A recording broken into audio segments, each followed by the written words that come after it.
Welcome to Jerry Brewer Alumni Stadium. Tonight, the Jasper Wildcats are at home in a big SIAC matchup against the Castle Knights. The Jasper Wildcats ranked number 3 in both the media and coaches poll at 6-0 on the season, taking on a Castle team that's 5-1 and ranked number 9 in the coaches and number 10 in the media poll in 5A. Hello, everybody. I'm Craig Schneider along with Bob Welp and Jeremy Marcos on the video. And first of all, Bob, recap of last week, the Wildcat defense was just pretty well dominant in that Central game. I mean, we held Central to only 90 yards rushing, and in fact, the starters held them to only 14 yards rushing because 76 came on that final scoring drive against our reserves.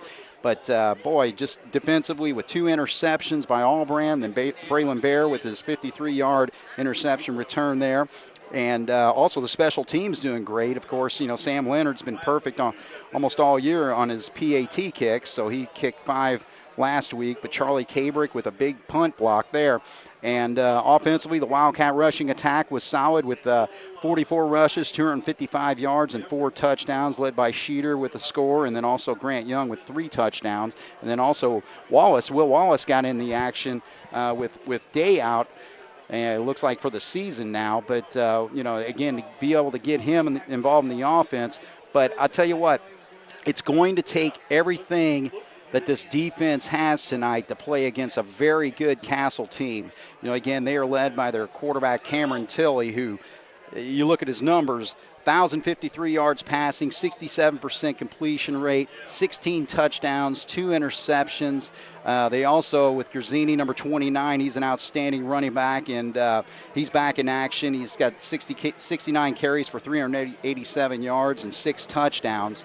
And the other thing, too, is as far as what they do offensively, their receivers, they really find open spots in the zone. And, that's going to be key for the Wildcats to really get after the quarterback, number 1, and disrupt what he wants to do, but also to make sure that we got good coverage downfield. Well, Bear, Atkins, Cabrick, and Allbrand, they're going to have their work cut out for them tonight. Because when these receivers come out, they have certain routes they have to run. But like you said, Castle kind of jumps off that. They run kind of almost an amoeba type route to where they're going to find where that open spot is. They'll run the same route 5 times in a row, open spots at different places, balls delivered 5 different spots. So, they're going to be able to, I think, play with them. I think they'll be able to cover them. Our defensive backfield has shown the capability of several pick sixes, multi-pick sixes this year. But a lot of that comes up with from Wiseman, from Potts, from Foley, from Beekler, anybody on defense, the pressure that they get up on the quarterback, they've got to rush their throws. So if our defensive backs are on their toes and these guys get pressure on the quarterback, it's only going to benefit them. And if we can get our pick sixes and get Castle down a little bit tonight, that should play in our favor. Well, and that's the thing, too, is that he likes to spread it out there, too. I mean, he has completed passes to 3, 6, 7 different receivers this year, and 4 of them actually have over 100 yards or more, but they're led by Weston Agner. He's number 85. He's a 6'3", 385-pound junior, and he's got 23 catches for 454 yards and 8 touchdowns. But, again, Pritchard's got 221 yards receiving. Harris, number 87, he's got 173 yards receiving and 4 touchdowns. So, again, it's a pretty diverse offense that we're going to face. But, again, we've got to play outstanding defense to win this football game. Yeah, our front 3, if we can get pressure, and now we've been bringing our backs, but if they start hitting us over the middle because he throws to a multitude of receivers, that takes different spots. So, the good thing about the Jasper defense is you have Sheeter and Wiseman and Schmidt back there at the linebacker spots. If 2 of those guys got to stay back, they not only are good-sized guys, they've got long wing spreads. Right. So they can, and they react pretty good. So that's going to help. But the big 3 up front, Beekler and Potts and Foley, if they can get some pressure on this guy. But if you want to know exactly what Castle's going to do, take Jasper's playbook, take Memorial's screens to the receivers, mix those 2 together, and that's Castle's playbook.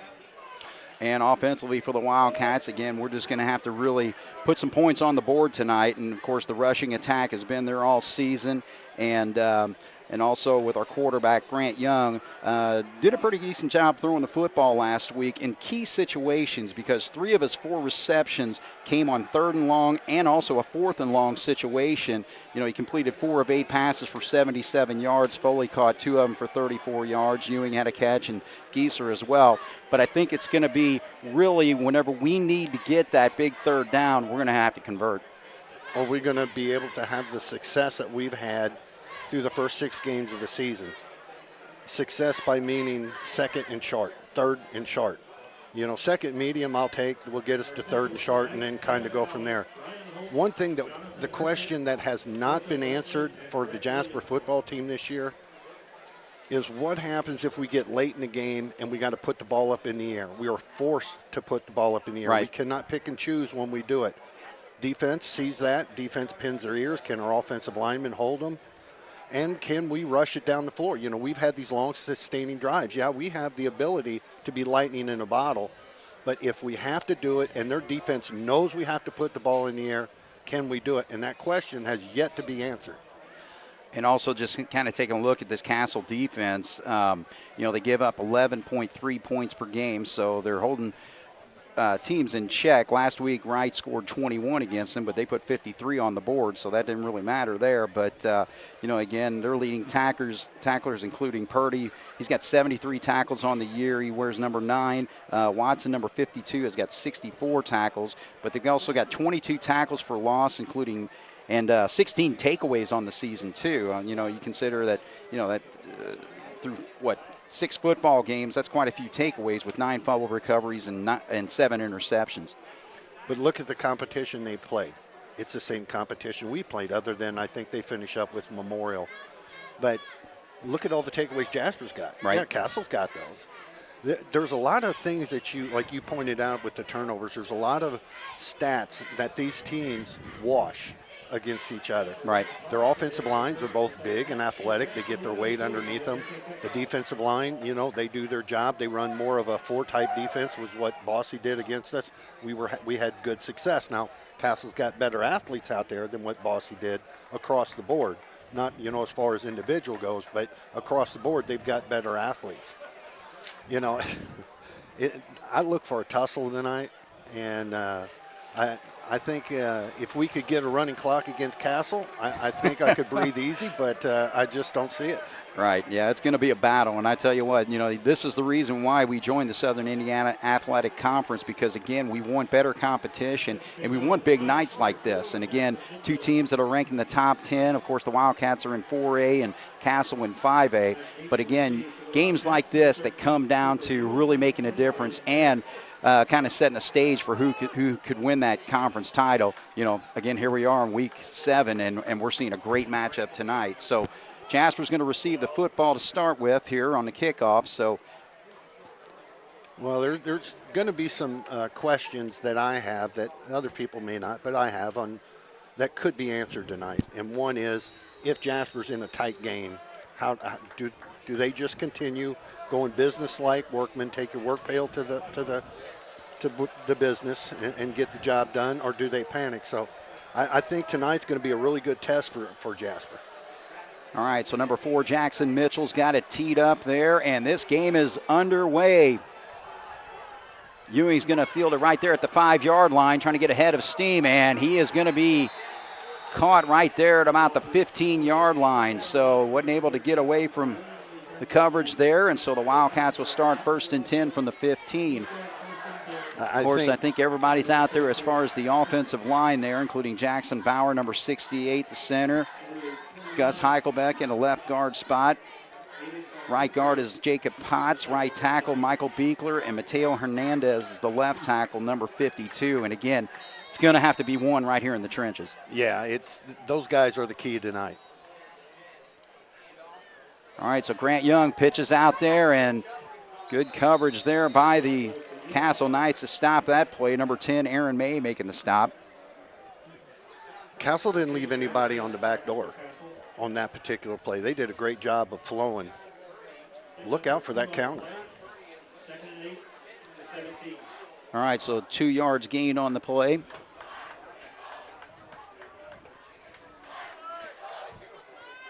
Second down and 8 from the 17. Give it to Sheeter on the right side, and he sees an opening, gets close to the first down yardage. We'll spot that right there at the 25-yard line, and that should, well, just a little bit shy of it. I don't think they're going to move the sticks just yet. The maturation of Sheeter over the year, we've seen him do the inside the tackles, just pound people, pound people, pound people. Last 2 games, he's been starting to bounce it out a little bit. He's got good speed. He can do some good things if he gets that done. All right, so Sheeter gets it, lowers his head and gets the necessary yardage and then some as he gets across the 31-yard line. Well, check out, it was Wallace actually getting the carry there, so a big gain for the sophomore there, so credit Wallace with the first down yardage. Jasper got a big break. Well, let me rephrase that. Wallace got a big break from our offensive lineman doing such a good job, because when he got the ball initially in his hand, he fumbled it, and he didn't get control. Now, when he did, he finished the job, which is what we need to do tonight. So Wallace had 7 carries for 30 yards last week, and he gets another one right there. So looking good with that quick hitter right up the middle. Gets it to the 36-yard line. So the offensive rushing attack for the Wildcats moving right along early on here. Jasper does such a good job when that dive comes right off the hip of the center, whether it's the right side or the left side. When they put the 4 guys down, sometimes they shift instead of lining up. When they come down a little bit, our guards just come down with our center, pin that guy down. Our running backs got 5 yards every time. So second down and 5. Pitch is out. Ewing's able to get away and turns upfield. Gets close to the 40-yard line. He's going to be short of the first down yardage, so this will bring up a third down situation, 3rd down and 2. What I've seen so much with our pitch, Castle's got the speed to come out with us. Now that may change towards the end of the game if a lot of these guys are going both ways. You know, taking the hits from the black and gold is going to tire him out, but he did a heck of a job just to get what he got. All right, another big 3rd down situation here. Grant Young, the quarterback, keeps it, and it's going to be close. They're spotting it. Looks like just short of the 41-yard line. No, they're actually going to be right there. That should be enough. And I think they're going to actually measure this time. Nope, they call it first down. So the Wildcats convert twice on 3rd down conversions here. Tip of the hat to Young on that one. He took a couple of good shots, but before his knees and his body hit the ground to where the ball would have been dead immediately, he extended out and picked up an extra 6 inches. And you can see how close it is. That 6 inches got us the first down. All right, so Allbrand splits to this near side here on the short side of the field. Young's got to keep it all himself there. He pulled the football back, but it didn't look like he had a pitch man there. So that play really maybe picked up a yard, if even that. That young man, until Castle can show with their 4-man front that they can stop our dive play, that ball's got to stay in his belly every single time. We've seen over the course of the season when Jasper's done 4 and 5 consecutive plays of the inside run, the outside's opened up. So he's got to let it come to him instead of forcing the issue. All right, now they pitch it out here, and Ewing's got some room.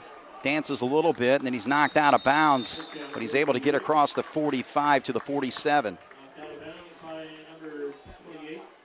Good flow by Castle. You know, if I didn't know better, just, of course, looking out there and seeing the different color jerseys. A lot of these pieces on each team, they're interchangeable. Size-wise, the way they come off the ball, that, boy, oh boy, oh boy. I am looking forward to the rest of this game. All right, a little bit longer 3rd down situation here, about 4.5 yards they need, and we had some movement there on the line. I saw Foley move a little bit. So that's going to push us even further back. So a tough situation here on what was a 3rd and just inside of 5 is now going to be about a 3rd and 9. And so now we've went from a 3rd and medium to a 3rd and long. We talked about it at the beginning of the game. You know, if Jasper gets in certain situations where they've got to put the ball up in the air and the defense knows, you know, can they do it? Well, we should find out right here. And All right. I would suspect Castle brings some heat on this one. Look at number 10. All right, Young's now going to have to throw out here, and he chucks it out in the flat, and just nothing there. Good defense there by the Castle Knights. Number 21, Aiden Sapetra, he came up and just really put a pop there, and that play went for nothing. Castle doing a good job initially, early in this game, of making contact with the Jasper players and wrapping them up. All right, so the Wildcats are going to have to punt here. Converted 2 third downs, but couldn't convert the 3rd and long there. So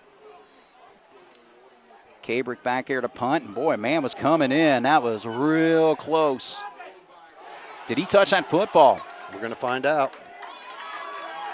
I don't believe so, but the Cats get a good roll there, and Castle's going to have to start inside the 10-yard line. But boy, I tell you what, number 52, Adam Watson, 5'10", 202-pound linebacker. He almost had a bead on Cabrick on that punt. Well, he comes shooting in off that right side on the inside, and I'm sure the coaches will see that and address that situation so that doesn't happen later in the game.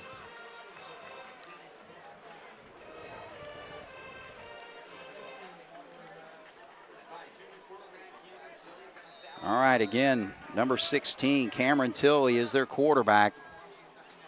Big season he's having. And they give it straight up to number 29. That's Peyton Gurzini. And he's 5'11", 188 yards. Not much running there. Maybe gains 2 on the play. Yeah, it's going to be interesting if they're going to try to run that way with no initial blockers up there.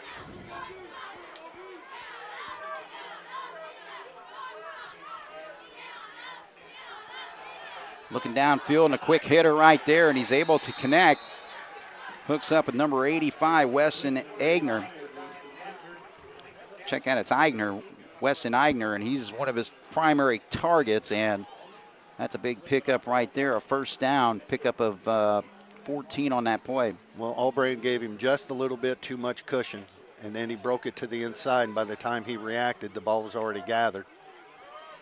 But once again, the receivers this year from the opposing teams have been catching it but not taking it to the house.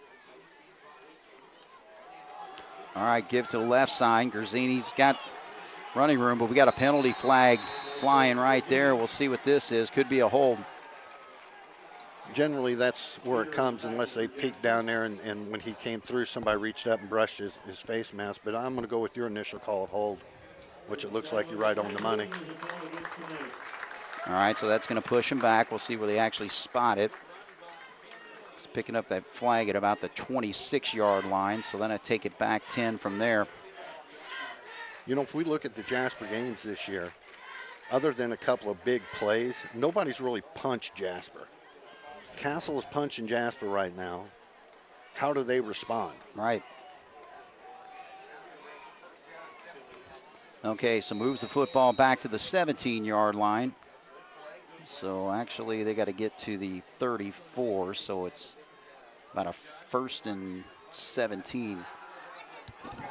All right, so there's a pass out there. Ooh. Good timing there by Bear to come up and make contact with the receiver, so he wasn't able to hang on. That was number 87, Antonio Harris. And that's the thing with this Castle football team, Bob. A lot of sophomores and juniors. So, you know, again, this is a program that's, you know, playing great football this season. But, you know, again, a lot of these guys can be back next year as well. Well, especially Tilley. And, you know, we're not getting enough pressure on him right now. And he's delivering a good ball. We're going to have to figure something out, whether we bring our stunts from the outside or we crisscross our linemen on the inside. All right, so he pitches it out to the outside to his tailback, and good job by the Wildcats to cover that. You got Wiseman in on the action over there. So, again, that's just the thing. Our linebackers are just going to have to read those types of plays. Wiseman does such a good job of getting out there not only as quick as he did, but under control to be able to drop it. That's not easy to do. So no gain will make it 3rd and 17. The Wildcats jumped there, but the officials did not call anything. So Schmidt was able to get back. He was stunting all the way. Tilly looking to his right side, trying to set up the screen, and he actually connects. There's a hold right there. Eigner right there was able to get across the 30. We'll see if he's close. Yeah, he's going to be about a yard short. Well, if you look at Allbrand walking back, he's straightening up his jersey. The guy had his jersey stretched by 2 yards right in front of the official, and he didn't throw the flag. That's not good. All right, so that play went for 16 yards, but early decision here by the Castle Knights. Doug Hurt, who's in his 16th year at the school, 117 and 63, decides he's going to punt it here, but got to keep an eye on this to make sure they don't fake it or anything. In pregame, he was consistently 40 yards. Ooh, straight up punt because Schmidt almost got to it. I don't know if he got a piece of it or not, but he had to alter his punt. And Jasper's going to have outstanding field position right here at the 48-yard line. It's amazing, Craig. We talked about this being a tussle. We talked about these teams being equal. Jasper's first drive, they have a penalty that essentially kills their drive. Same thing that happens with Castle. They punt the ball, or we punt the ball, they almost block it. They punt the ball, we almost block it. Right. It's amazing. But our punt turned out way better than theirs, obviously, as we push them all the way back to the 8-yard line. So, all right, so the Wildcats with their second possession. I would really like to see them stay with Sheeter up the middle. So far, it's been there. So Wildcats at their own 48-yard line. Sheeter gets it, and he gets across the 50 to the 49, so he'll pick up 3 on the play. Number 43 in on the stop. That is Zach Schultz. Sheeter doing an extremely good job of keeping his legs driven. When we went in, they had an inside pinch from their 2 down linemen on the inside, which means both of them shot right at the center. Well, Sheeter had contact right at the line of scrimmage, but he was able to drag him for another 3. Allbrand splits way out to the far side there this time. But they actually give it to Sheeter, and he's got running room across the 40-yard line down to about the 38. So a nice pickup of 10 on that second down run. It depends on which side of the coin you look at. They talk about going to the well too many times, you know, if something bad happens. Me personally, I like to look at the side of the coin. Guys, until they stop it, continue to run it. Right.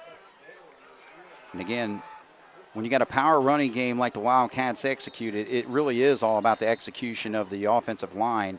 And Castle didn't like what they're seeing, so they're going to call a timeout. So we're going to take our first break here. 3:33 on the clock. First quarter, no score. Jasper against Castle here on 18 WJTS.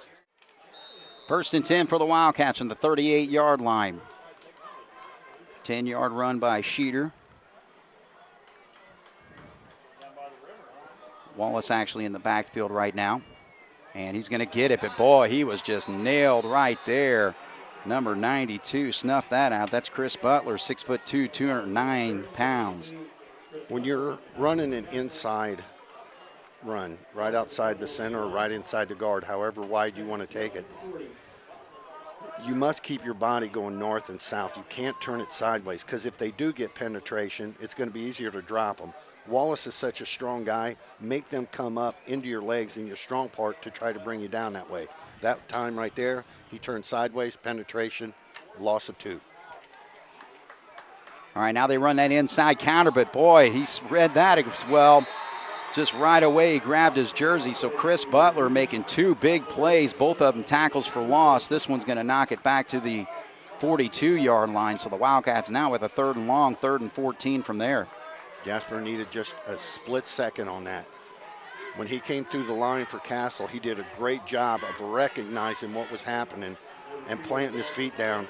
He reached back and got himself a handful of jersey, and when you're talking 70 pounds difference as far as the weight goes of the 2 individuals, you know, the Castle's going to probably win that one. But Jasper, they're close on it, man. It's going to be there. That 4-man front is obviously showing they've got some athleticism as well. Now they're going to try to hit Allbrand here on a screen, and that is snuffed out. Unless he's able to get on the opposite side, he's got some running room if he can turn upfield. And he's not going to get there. So, again, the play developed on our near side, and then he ran all the way over to the far side to at least get some positive yardage. He'll pick up 5, but it's going to be a 4th down situation here, and we'll see if the Cats go for it. Castle has shown the ability to go to sideline with us. We're seeing too many open white shirts getting to where the ball is. Our defensive linemen have to engage and stay engaged with them. Now, I understand that's easier said than done, but if we want to continue to do what we've been doing all year, that's going to have to change, and it's going to have to happen now.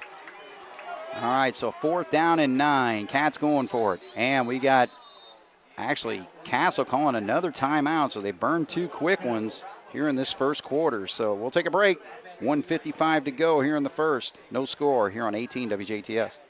All right, so the Wildcats facing a 4th down situation here from the 37-yard line, 4th and 9.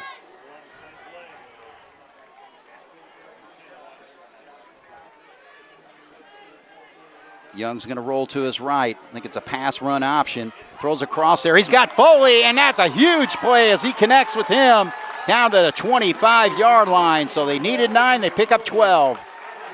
Well, I tell you what, you need a safety blanket. Look at big O 89 coming through because he got low.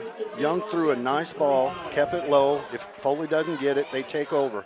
Really not that big a deal because our opponents, when we score and kick off, their starting position's about the 35, so no big deal if we really don't make it. But, boy, you talk about coming through in the clutch. Props to Young, props to Foley, and everybody else. So can the Cats continue? And there goes Wallace. He's got running room. Talking about north and south running. He's doing it. Gets it all the way down to the 12-yard line. 13 yards on that first down run. As far as our running backs go, offensive line gets those defensive linemen engaged, maybe brush up against the linebacker, push him off. But if you go to the linebackers and you go to the defensive back, we're not talking very much size here. You get those horses like Wallace, you get those horses like Sheeter getting through there, north and south, look out. All right, so 1st and 10 for the Wildcats here. Inside a minute here in the first quarter. Wallace with a big run straight up. So again, the sophomore showing his strength on the offensive side again tonight. The one good thing that I've seen from Ashton Sheeter, as we alluded to earlier about him starting to bounce it out a little bit because he's got the speed, Wallace is getting up there. He's getting his feet wet by getting the hard punishing yards. But as a young player, the outside will open up, and when he sees everybody come down, he bounces it out. He does have the speed to go to the house. So Sheeter in the backfield. Quick pooch pass right there, and he's able to haul it in. That's Foley snags that football and takes it in for the score.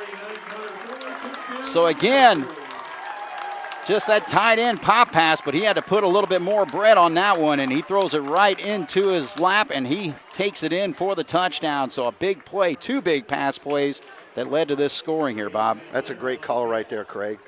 Because he had to put more pepper on it and had the ability to do it, he was able to squeeze that in.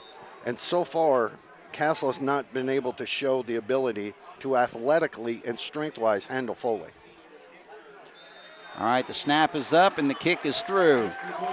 And the Jasper Wildcats with 21 seconds to go here in the first quarter score first, lead 7-0 over the Castle Knights here on 18 WJTS. All right, so the Jasper Wildcats go 52 yards and 9 plays. 2 huge plays were pass plays with Young hooking up with Foley, 12 yards on a 4th and 9. And then the big one, the 9-yard touchdown pass. And I tell you what, Grant Young was just right on the money on both those throws, Bob. Really nice throws, nice decisions on how he threw them because they were both different. And a really nice job by Foley by getting his body in front of the defender. All right, so the Cats continue just throwing it down. Oh, the ball is on the ground. Man, oh man, that was a scary situation for the Castle Knights. Number 92, Chris Butler, couldn't quite handle it, but he was able to fall on top of it. So, well, the coaching staff's already talking to him about it. That's one. You had said several games over the year. You had said, why are they picking up the ball? Let it go out of bounds. Yeah. And that's what he should have done there. But they still got the ball, and their coaching staff straightened that out. All right, so Central's going to start with the 25-yard line this time. Jasper struggled with the seam routes. Let's see if they go back to them. Counter. Tilly puts out to his wide out, but the Cats are chasing it down. Good job there. Look at that. That was Michael Beekler in the backfield. tell you what, for a defensive lineman to run down a wide receiver play like that was huge. Well, number 50 answered the question. Yes, he does have the speed to get out to the outside. Very nicely done, young man. All right, so that brings us to the end of the first quarter. Jasper 7, Castle 0 here on 18 WJTS. We're back once again here at Jerry Brewer Alumni Stadium. Game played on Joe Willett Field. Jasper with a 7-0 lead as we get ready to start the second quarter. And Bob, I just want to take a moment to honor a former Jasper Wildcat football player, 1987 graduate, Tony Hurst, who passed away earlier this week. Sergeant First Class Hurst, he had a distinguished military career serving in both the United States Marines and the United States Army. I mean, he had deployments all around the world, including Japan, Germany, Kuwait, Iraq. I mean, you want to talk about a true American hero. I mean, this Tony earning numerous honors and medals for his leadership and bravery while fighting both the Gulf War and the global war on terror. So, honors included the Purple Heart, Bronze Star, youngest person ever to be presented with a Living Veteran Award back in 2014 by the DuBois County Veterans Council. And, again, just sad that we lost a great patriot like Tony Hurst. So Castle, in their first play, is able to get a huge chunk of yardage right there as he was able to hook up with number 85, Agner. So that play goes all the way to the 48-yard line, so another first down there. But again, just our condolences go out to Tony's wife, Jennifer, and his children, Sean, Anthony Jr., and Haley, and the entire Hurst family. So, again, Tony, we just honor and salute you and thank you for your honorable service to our country. And, God bless you and your family. All right, so 1st and 10 for the Castle Knights here from the 48-yard line. And Cats get after him, and they're going to bring him down. Foley came from the outside, but Potts was able to clean things up. So a tackle for loss there on the sack, loss of 3 yards. Tilly just showed you what kind of strength he has. All year long, Foley's been able to stick his big right paw out there and get a hold of the player and just bring him down with one arm. He's strong enough to do that. We don't recommend it, but he is strong enough to do it. But he got through there, and his teammates, as they all year, have been there to finish up the play. Nice job. All right, so Gersini's going to get the football here. They're trying to run straight up there, and the Wildcats not having any of it with Potts again on the stop. Also Wiseman there. Wiseman does such a nice job reading that linebacker, the way he comes off. But Potts right now, he is controlling that middle. So a 3rd down and long here for Castle. So Wildcat defense is going to have to hold here to get the football back. Tilly checks a new play on the sideline there. Play clock down to 9. Jasper showing like they're bringing the house. Let's see if anybody drops back. Tilly lofts it out there. He's got a man, but he kind of threw it. He was running that little flag pattern out there, but got it, the receiver, number 83, turned around, so Braden Bishop was not able to handle that, and so Castle's going to have to punt again. Well, Tilly had to get rid of that just a little bit before he did, which you were right, he was running the flag. The receiver, when he runs the post, is looking to the inside flag. He's looking to the outside, so you're correct in saying that he was running that deep out, that flag, but the pressure made him release early, couldn't get his arm around. That's why it came to the inside and fell harmlessly to the turf. So Braylon Bear back here to punt. Boy, another awful punt. Man, Mitchell just having a tough time. That ball did not even go 10 yards, and then it bounces forward, or actually backwards, forward for the Wildcats, but another 2 yards. So Jasper's going to have outstanding field position again right here at the 46-yard line. Craig, I want to correct myself. Number 4, Mitchell back there doing the punt. And the ones that I've seen kicking 40 yards consistently was number 7.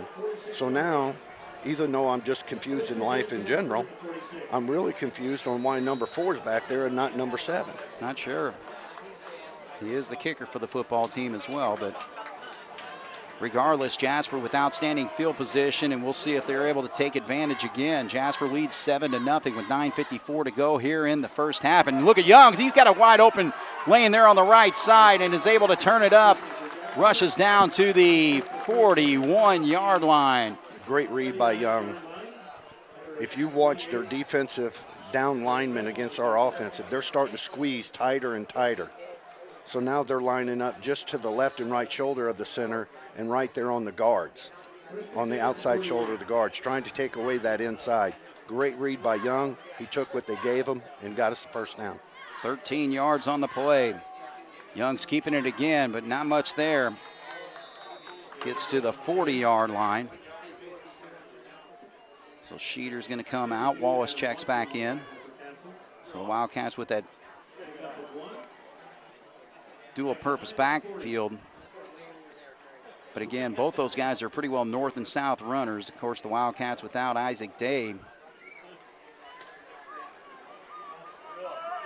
All right, so the Wildcats here, 2nd down and 9 from the 40. They actually opened up their inside 2 down linemen and brought their linebacker in the middle. We're going to run the option, but Grant Young sees it, turns upfield, so twice he's been able to find that lane on that option play, and this one goes for another first down run there, a pickup of 10. In the previous offensive possessions that Jasper had, Grant Young's came out and he's made the pitch consistently. The last 2 times, because he's made those pitches consistently, now they're just flying straight out. Young is doing a great job of seeing what they're given and staying humble and just getting up into the middle and getting what he can to move the sticks for Jasper. All right, so the Cats now at the 30-yard line. 1st and 10 from there. 8:22 on the clock here. Lead 7-0. Young looking to throw. Nothing there. There you go. Now he lofts it over there. And actually, boy, that was an adjustment there, both by the quarterback.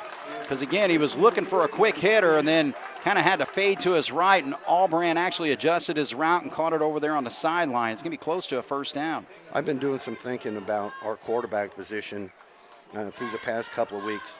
Of course, with the injury to Young, you had Winesapple start the first 2. He gets injured.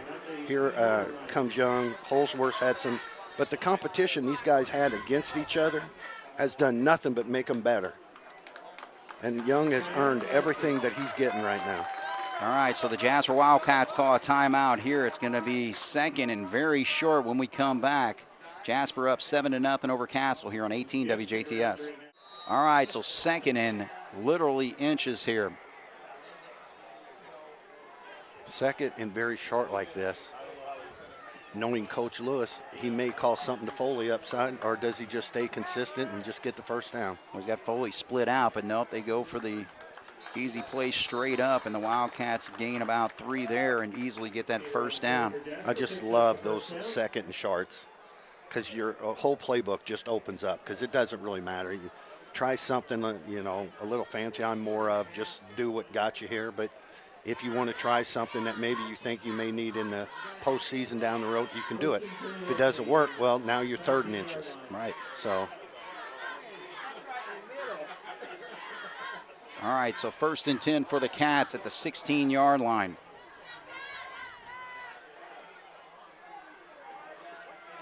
Two wide receivers split out, but they're going to run it straight up, and that's Sheeter on the left side. He gets across the 15, but not much further. He'll spot it just inside at the 14. Well, number 52 for Castle, Watson, came up, and he got the full brunt of Ashton Sheeter on that. And when he was getting up, he kind of went back to his knee, kind of rolled over on his side, and got back up and waddled his way back into the backfield. But Jasper's doing a good job of getting up into the body and pinching. This guy just came out and dove into his legs and happened to get him now. Sheeter win those 9 out of 10 times. All right, this time Young has nobody to pitch to, and boy, he's going to be taken for a loss there by number 3, Devontae Hughes. And, that's the 2nd time I've seen us run that option. I don't know if there's maybe a little confusion on who's supposed to be back there, but he did not have a pitch man typically, and he actually said something to Cooper Ewing right there. So I think just a little miscommunication there. The play was dead from the get-go because once he took the ball, he's had a couple of times success getting outside, getting some big gains for Jasper. So when he goes to the outside, these guys are recognizing he's got the ball, and they got the speed to go sideline to sideline. All you got to do on that one is, okay, let's take a yard loss instead of a 4-yard loss. All right, so 3rd and long situation. Cats looking to throw. They're going to actually toss it back over here to Foley, and they're trying to set up that block, but Grant just didn't quite get enough on that pass, and Foley had to kind of wait for it to come down, so it didn't quite develop the way the Wildcats usually have that play happen, and I think give credit to Castle also reading it very well. Absolutely. When Gordon came up, what Castle has done so far on defense as compared to all the other competition we've had this year, they're getting down into Sheeter and Foley's legs. They realize their coaching staff has beat it into their head. It's the only way you're going to bring these big guys down. Other guys or other competition try to bring them down with an arm, and it was just either a touchdown or a big gain. Well, the Wildcats decide to go for it here instead of go for the field goal, so throws it across there, and it gets tipped away. Number 10 making the play. That's Aaron May, as he was trying to hit Cooper Ewing across the middle there. And so the Wildcats will give it up on downs. That was a small window. We're actually kind of fortunate that didn't get tipped in the interception drill. You know, the old tip drill we did, tip the ball, intercept it, and go with it. But Young put a little bit more pepper on that, so when he got the tip, it scooted out to the sidelines pretty far. But we got to stay out of those. We know that you're going to pass situations. All right, so the Castle Knights are going to start from the 19-yard line. They got 5:21 on the clock here in the first half. They're trailing 7-0.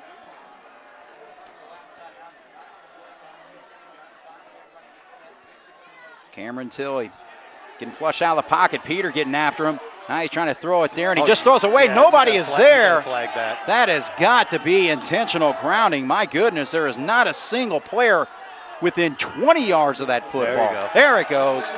Okay, I was going to say, my goodness. So Tilley, good pressure again by number 2, Victor Peter, just getting all over him. And, yeah, Tilley just had nowhere to go and just chucked it right there in the middle of the field. Nothing there, so that's going to send him back. So that intentional grounding, that's a spot foul, right? Typically it is, so we'll see where they are moving this back. Man, yeah, you're absolutely right, because they move this all the way back to the 5-yard line. Jasper's done. And it's a loss of down, too. Yeah, Jasper's done a fantastic job of their Achilles heel in the past of getting them in 3rd and 14, 16 yards and giving up a first down. Jasper's done a great job this year of not letting that happen. So that penalty pushes it all the way back to the 3-yard line, so they basically have to go 26 yards. So this is a 2nd and 26. They got to get to the, oh, I'm sorry, no. Yeah, no, that's right. They got to get to the 29-yard line there. So Tilley's going to have to operate from the end zone. Now they pitch it there, and that's a safety! The Wildcats make the play! What an outstanding defensive play they got right there in the backfield. Trying to see who it was. I believe it was Beekler, number 50, made the play. It looked like, well, number 1 was Michael Beekler.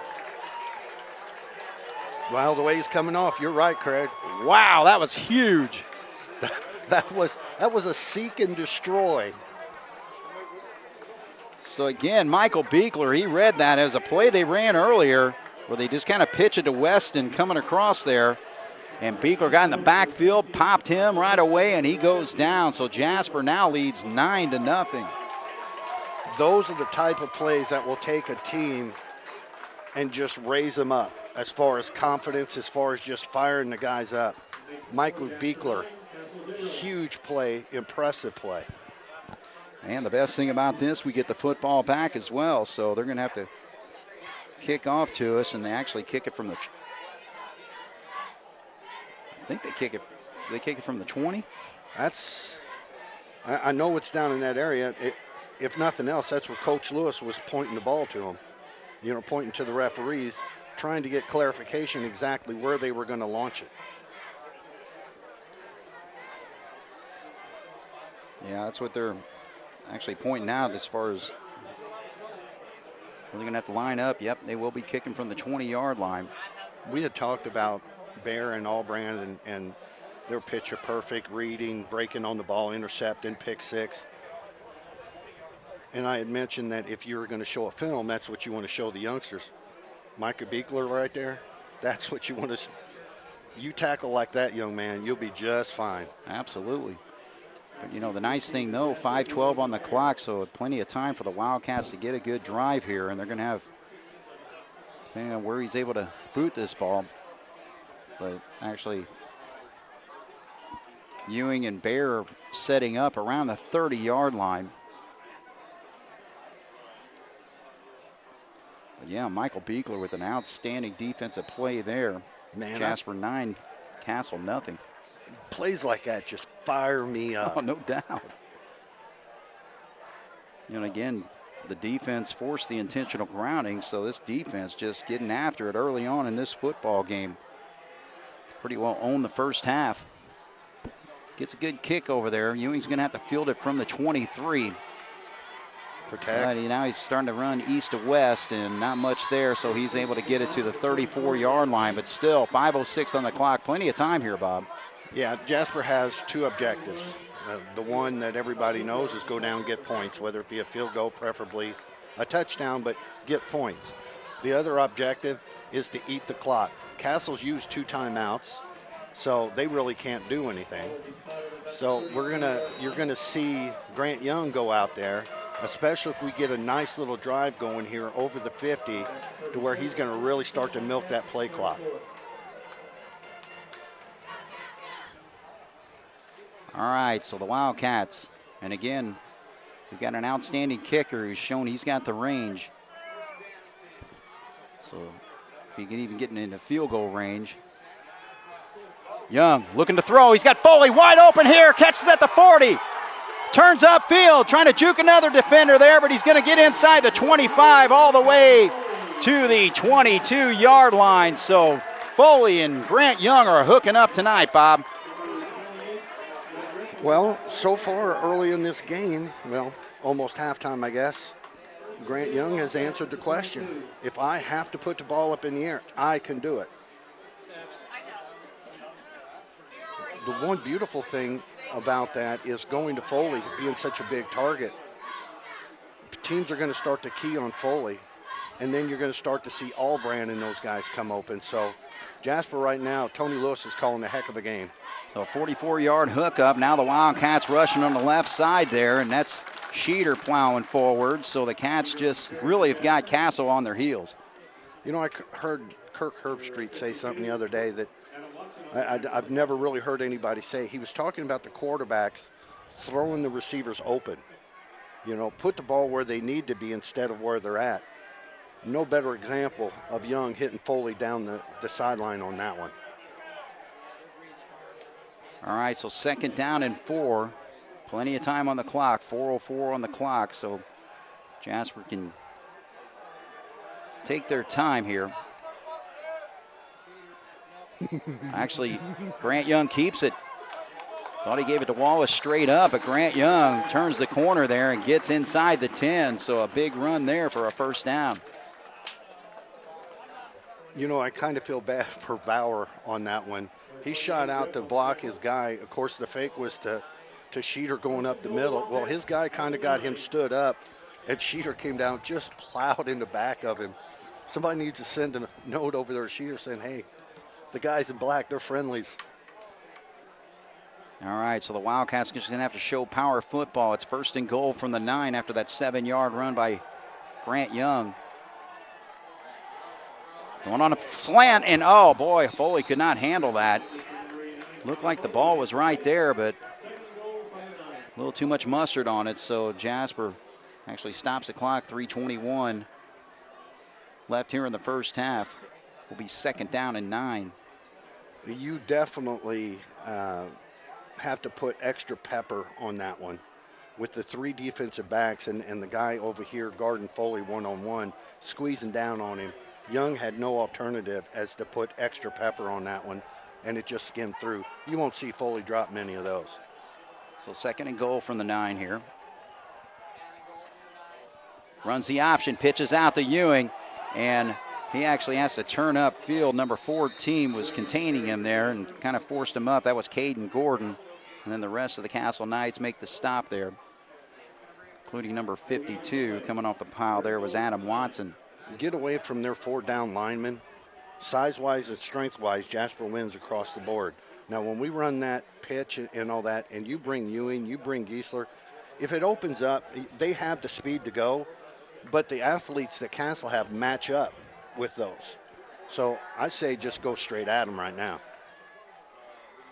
All right, now they're going to do a little rollout here. Grant Young has to turn up field, and he gets knocked out of bounds at inside the 5, but I think we're going to have a hold here. So Cats ran the pass play to the short side, but guilty of a hold back here at the 14-yard line. Well, I guess technically, you know, when you throw the flag, you got to call holding. That was more of a tackle. But you know what? As an offensive lineman, you are taught, if you're losing your man and he's going to have an open shot on your quarterback, bite the bullet and pull this guy down. Do not let him get a shot on your quarterback. And that's essentially what happened right there. And what it is actually about a 15-yard penalty because, again, from the spot at the 14-yard line, moves it to the 24. The Cats were just at the 9. Well, the Wildcats field goal unit, that 3rd down, I think if we could chew up a 5, 6, 7 yards here, I think that puts us well within range. All right, so Young's going to shovel pass right there to Foley, and Foley's going to turn up field, and he gets in the middle of the field, so this is going to be a good opportunity for the Cats to kick the extra point, or I'm sorry, the field goal here. So the Cats not able to get a touchdown on the board unless something happens here, but they're going to go for a field goal as the ball's spotted right there at the 14-yard line. So Foley picks up 10 on the play.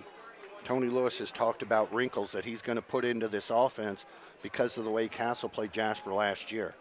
That right there, my friend, was a wrinkle. You have never seen that play all year long. Right. All right, so this would be a 31-yard attempt here. Sam Leonard pops it up there. Does he have enough to get through? And he does not. Looks like it may have been wide right there.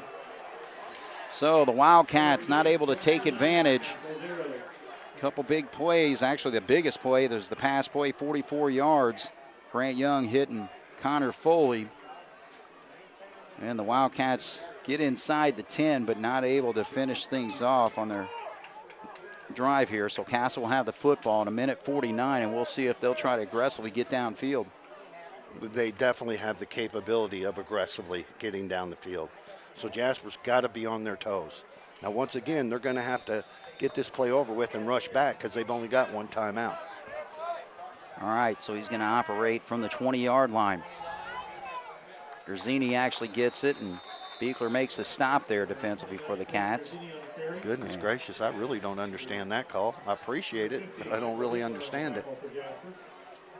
Looks like they're going no huddle. So pick up a 3. Clock running with a minute 27.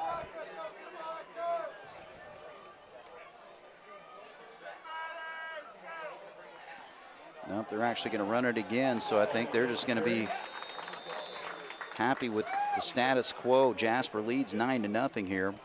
So we're going to be coming up on a minute here in just a second or two.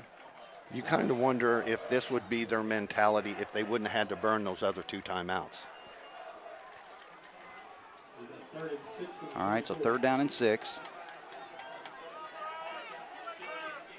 The play clock's at 17, game's at 49. And actually, Jasper's going to call the timeout. Might as well. All right, so we'll take a quick break. 47 seconds left in this first half. Jasper 9, Castle 0 here on 18 WJTS. All right, so the Castle Knights come back out. 47.9 seconds to go, and they're facing a 3rd and 6 from the 24. Tilley's going to try to set up a screen, but the Cats snuff it out, and he loses the football. The Cats recover. The Cats have got the football. And 2 timeouts. Wiseman coming in and making the play. Ty Wiseman, number 19, with the fumble recovery there. Now the Cats here with 42 seconds and at least 1 timeout. Yeah, we've got 1 timeout remaining here. So, again, this changes everything. Well,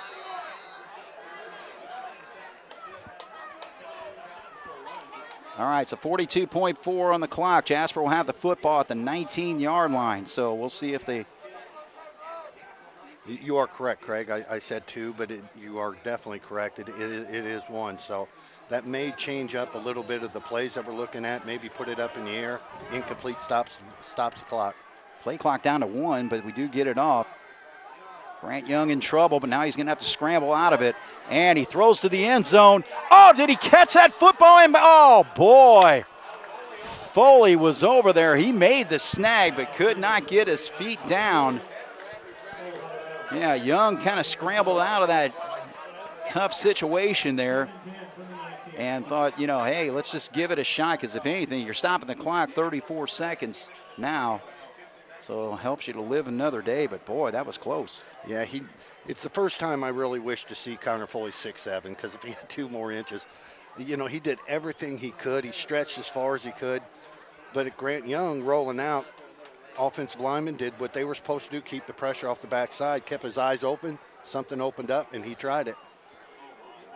All right, now they do the shovel pass to Foley, and that is read right away. So nothing there. Number 52, Adam Watson, makes the play. So the Cats are going to be forced to use their timeout here, because they'll be facing a 3rd down, as he was only able to get to the 17-yard line. So a pickup 2 on the play. But, yeah, this is just really a case where you've got to at least – okay, let's see, 29.2, a first down will stop the clock briefly, so you're going to have to really hustle up there to clock that ball. But I think in this situation, hey, go for the end zone. If it's not there, throw it incomplete, and you're right in the middle of the field for another field goal attempt. Absolutely. That's a very cerebral way of doing things, Craig. You look out, you see what you see. Don't get fancy. You know what's in front of you. Throw it up to where Foley can go get it. If they pay too much attention to him, see if you can get Giesler or Albrand breaking to the backside, into the back corner. But if it's got to be past the sticks. Then I'm with you. I go for the end zone, but it's got to at least be past the 9. Right, and you can't take a sack or anything here either. Oh, Lord, no. All right, so 29.2, 9-0. Jasper leads. Ball is set right there at the 17-yard line. Cats need 8 yards for a first down. And of course, 17 yards to get to the end zone. Because of all his passes, I think, but 1, possibly 2, have gone to Foley. Let's see how they line up on Foley. All right, so Foley is in that tight end spot. Grant Young. Oh, he's got Foley wide open on the other side of the football field, and he throws a perfect strike right on the money. Impressive. I'll tell you what, to roll to your left, turn around, and throw a perfect strike right over there to a wide open Connor Foley. I'll tell you what, Grant Young is really showing his ability throwing that football tonight, Bob. Absolutely. Extremely high marks, in this first half. But the one question I do have, and not trying to be a Debbie Downer or anything, how can you possibly forget about Foley? I know he's rolling this way, but wouldn't you pay attention to 89? I know. They just went with the flow of the entire play, and Leonard pops it through there. But you're exactly right. Again, it just completely fooled Castle, and how can you be fooled by a guy who's been catching the football all night tonight? Yeah, but your point, even though that he was up there, Grant Young throwing the ball so well on his rollouts, doing the same thing there, but like you said, having to plant his body, throw direct, 5-6 yards on the other side of the field. That was a very, very difficult pass, and he dropped it right where it needed to be. No doubt. High praise to that young man's passing ability tonight. High praise to those big uglies up front. They are just dominating Castle right now. Right. All right, so the Wildcats will kick off the Castle. They got 23.2 on the clock. Jasper leads 16-0. So safety by Beekler made it 9-0. And the Cats had a good drive, especially with that 44-yard hookup on their first play after the safety. But were able to get inside the 10, but a holding call pushed them back. And The field goal 31-yard attempt was missed. But this time, take advantage of a turnover where Tilly lost the football, and the Cats were able to take it 19 yards for the score. Low kick fielded right there at the 10. No big play, just there you go. Nice job, Cats. And it's using even a little bit more time, so that actually will stop the clock at the 16-second mark there. So 16 seconds left in the first half. Okay, trivia question.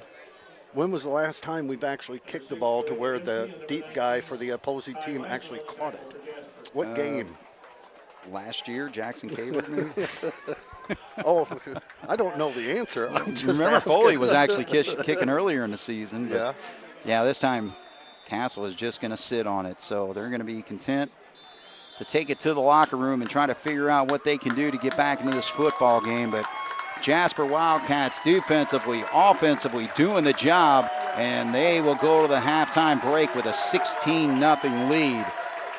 So just kind of a quick recap. The Wildcats got the football first, and actually at the 15-yard line they started there and win a number of running plays and were forced to punt there. And then Castle got the football and weren't able to move it too much. They got one first down on that initial drive there on a 14-yard pass play, but then on a 3rd and 17, got 16 yards on that play, but decided to punt there. But then that led to the Wildcats starting at the 48-yard line because their punter, number 4, Mitchell, is having a tough time punting the football. And so Jasper just kind of rolled down the field there. Key plays on that drive, their scoring drive, was a 4th and 9 where the connection between Grant Young and Connor Foley went for 12 yards to get that first down. Then Cats were able to just kind of finish it off with a 9-yard touchdown pass. Foley going to, or Young going to Foley, and Cats led 7-0 there. And then, like we mentioned, the other scoring was the safety by Beekler on that play in the end zone, where he was able to make the stop there. And then the Wildcats eventually on the fumble recovery after Tilly had a tough time when he was scrambling on I think it was a 3rd down play actually, and he fumbles the football. Wiseman recovers, and the Wildcats then facing a 3rd and 8 on a pass play that went 17 yards, basically thrown across his body right there. An outstanding throw by Grant Young going to Connor Foley for that score. Absolutely. You know, with the fumble recovery by Wiseman, what's so impressive about that is Wiseman was actually the guy putting pressure on him. And then he stepped up, and, of course, a couple of other black shirts came up, so he had to kind of, turn his body a little bit. But he got about 3-4 yards up the field before he dropped it down. So not only was the momentum of Wiseman going up there and putting the pressure on him, he had to plant his feet, get back, be faster to the football than what the quarterback was. And because of that hustle and that grit, Jasper was able to get points on the board. All right, so we'll take our halftime break. Jasper 16, Castle 0 here on 18 WJTS. All right, we're at halftime here at Jasper High School Jerry Brewer Alumni Stadium. And the Wildcats lead the Castle Knights 16-0. And first of all, we also got to remember, Bob, it's homecoming. And so we crowned a queen and king tonight. The queen was Maddie Weininger, and the king was Quinn Gunderson. So congratulations to those two seniors. As you can see, everybody gathering over there by the displays. Yeah, that's pretty cool. All right, so we'll take a look at the scoring here, or the statistics for the first half. So the Wildcats, of course, rushing yards, 23 carries for 96 yards. But the big thing is the passing game for the Wildcats tonight. So Grant Young, 10 of 13 passing for 109 yards and 2 touchdowns.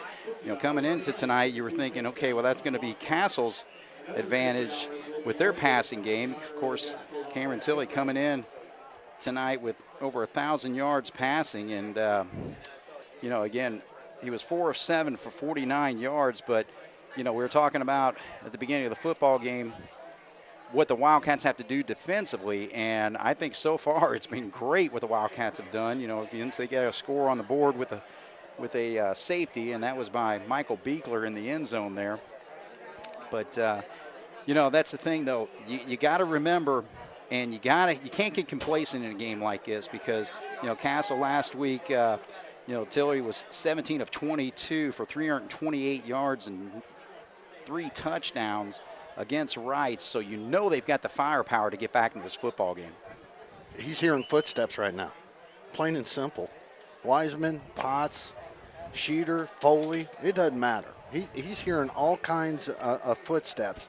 They've run a couple of deep seam routes that were there. One was a skinny post, that was there. But those are 10, 12 yards down the field. Our defense had turned it up, the notch up, like 3 or 4 different levels to where he doesn't have time to get that off. When he fumbled right there, he tried to keep his arm down to go the balance. Unfortunately for him, he was knocked off balance and he tried to use the hand with the ball in it. And then Wiseman did such a great job of coming out. The big question for me right now with Jasper in this second half is, can they come back out and do the same thing that they did? Can they do what they've done consistently all year? Let's don't get complacent. Let's go back out. Let's get a stop, go get another score, and let's just put this game away. Right. Well, and again, going back to the defense, I mean, you can say officially got a score on the board with the safety, but really the big play right there towards the end of the first half where Wiseman was able to recover that fumble on Tilley, and then also just forcing good coverage downfield, but also forcing Tilley to throw that incomplete pass that went for an intentional grounding, and that was a huge play because that knocked him all the way inside the 5 and then eventually led to that fumble. The high majority of the time, the stat of points off turnovers will, and it's in Jasper's favor right now, but usually those guys that are in the favor of that end up winning. Now, whether it's Bear or Allbrand or somebody getting a pick 6 and taking it back, yeah, that's points for turnovers. But if you get Wiseman, he recovered, our offense comes out, they score, that still goes down in the stat book as points off turnovers. 2 different ways of doing it, but the same stat. All right, so the Cats kick it, and it's actually fielded right away. The Cats just getting after it, so number 32 was able to field that for the Castle Knights, and that was actually, they don't have a 32 on the roster, so I can't tell you who it was. Or was that 92? It looked like it was 92. Oh, 92, I'm sorry. Yeah, so that was actually Chris Butler, who plays on the defensive line. He actually had a tough time fielding one earlier, so maybe the Cats saw that earlier from the first half and decided to boot it right to him. But anyway, 1st and 10 for the Castle Knights from the 36-yard line. I've got to think Castle's going to start passing. He's got a man wide open, so that's a big play for him. He's across the 30 to the 20. Allbrand's not going to be able to catch him, so immediately Castle finds an opening in that Wildcat defensive backfield, and Antonio Harris hauls it in and takes it 74 yards, and Castle's right back in it, Bob. Yeah, it definitely changes the way you look at the game right now. But Jasper has also proven over the course of the year that when they do give up the big plays, to be able to get the ball and go back down and score and take that momentum right back out. Jasper's given up big plays in games before. The one thing Jasper hasn't done all year is give up big play after big play after big play. So it's imperative when we get the ball back that we go take the momentum back by pushing it in the end zone. Now the safety did make it 16 points, so Castle's going to go for 2 here instead of kick the extra point. So they're trying to make it a 2-score. Oh, and there's a pick right there. And that high school ball, it's basically a dead ball right there, but a good job there by Allbrand to pick that off. But, again, they're kind of forced in that situation to go for 2, really. Yeah, I would agree. Now, there's people that have a discussion. Do you go for it this early or, do you push it out? When you get into the upper levels to where they have the big-time receivers and quarterbacks, usually they wait a little bit. But I'm with you, Craig. I think you go for it right there. But Allbrand did a nice job. He had some time to throw the ball, breaking on it, picking it off, becomes a dead ball, but it keeps it a 2-possession game.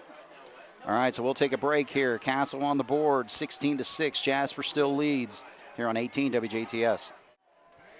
All right, so number 4, Jackson Mitchell. He's got it teed up there at the 40-yard line. So Jasper will get the football back here, 11:44 to go. Castle with a quick hitter, a 74-yard touchdown pass to start this second half, and the Cats are going to Have to run this back from the 2-yard line, and Ewing slowed up right there at the 22, maybe 23-yard line. So that's where the Wildcats will start 1st and 10. But we just got to continue to do what we do, Bob, offensively. Yeah, I was kind of thinking if we come out and we get a stop, and that's going to change Tony's play calling, Coach Lewis's play calling. He's going to just, even though they've hit some passes to Foley, that they were just going to, grind it out, use the clock and all that.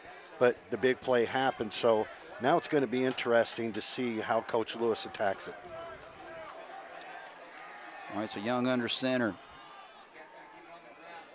Gives it straight up, so Sheeter's going to rush this football to the 29-yard line. So a nice pickup there on a 1st down play, pickup of 6.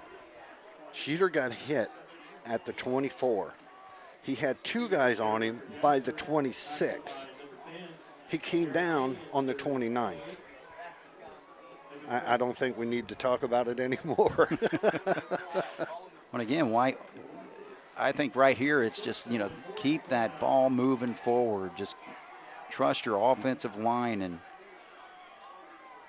that's what the Cats are doing here as Sheeter goes to the right side, and he's able to get the 1st down yardage. So a pickup of 6, another pickup of 5, 1st and 10 for the Cats. And you're absolutely right, Craig, because what that will do, if it takes us 2 or 3 downs to, even if we go in 4-down territory, to move the sticks, what you're doing is you're keeping that offense over there for Castle on the sideline.